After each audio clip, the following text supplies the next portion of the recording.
श्रेयस जैन सुसगांव। नमोस्तु महाराज श्री।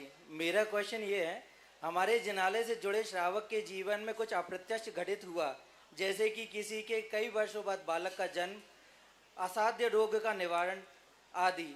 यदि वह श्रावक इसको जिनालय का अतिशय मानता है और इसकी जानकारी हम सभी लोगों तक पहुंचाते हैं, तो क्या यह गलत है? हमारा उद्देश्य सिर्फ मिथ्यात्व को दूर करने का है। बिल्कुल गलत नहीं, बिल्कुल सही है, क्योंकि जिन शासन की महिमा का ही ये फल था जो उनके रोग शोक मिटे हैं। और मैं तो सुसगांव में रह के आया हूँ, सुसगांव के नेमिनाथ भगवान का तो अतिशय मैं जीवन में नहीं भूल सकता।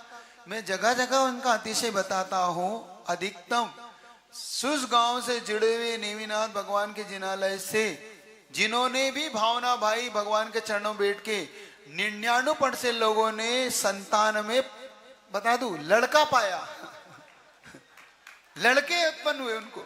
अब ये कोई, क्योंकि कभी कभी मैंने कहा ना, कोई कोई प्रतिमा का वास्तु ही कुछ ऐसा होता है, उस प्रतिमा की ऊर्जा, उस क्षेत्र की ऊर्जा, वहां के कुछ ऐसी प्रभाव। आप ये कह सकते हो कि जिनको लड़का होना वही पहुंचते हैं वहां। अब ये एक अलग बात है कि वही पहुंचते हैं वहां पर जिनको लड़का होना, तो ऐसा एक अलग मैटर है। लेकिन मैं ऐसे नहीं मानता, मैं इसे भगवान की कृपा पात्र ही मानता हूं।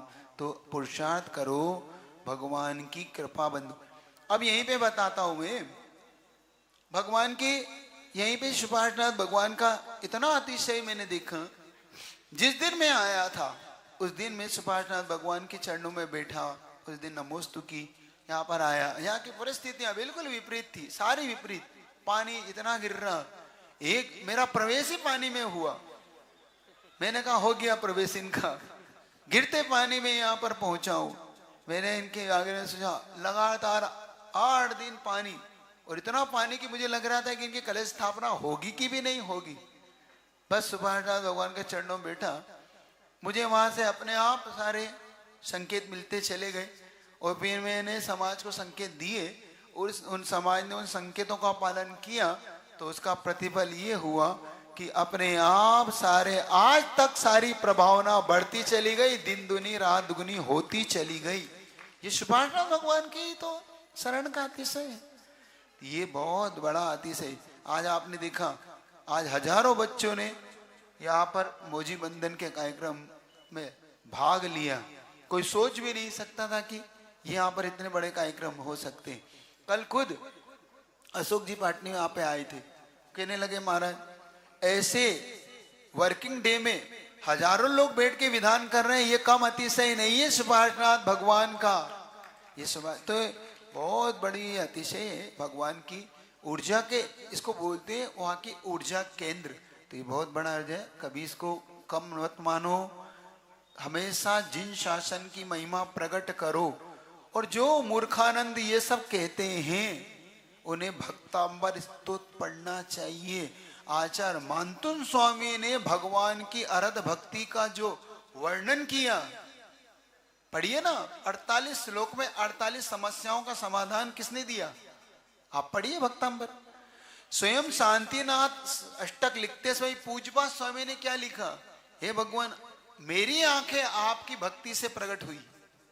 आंखें आई ना, जब उनकी आंखें चली गई पूजपा स्वामी की, तो उनकी भक्ति का फल से तो उन्हें आंखें नेत्र मिला। अब ये ऐसे कोई कुछ भी कहे।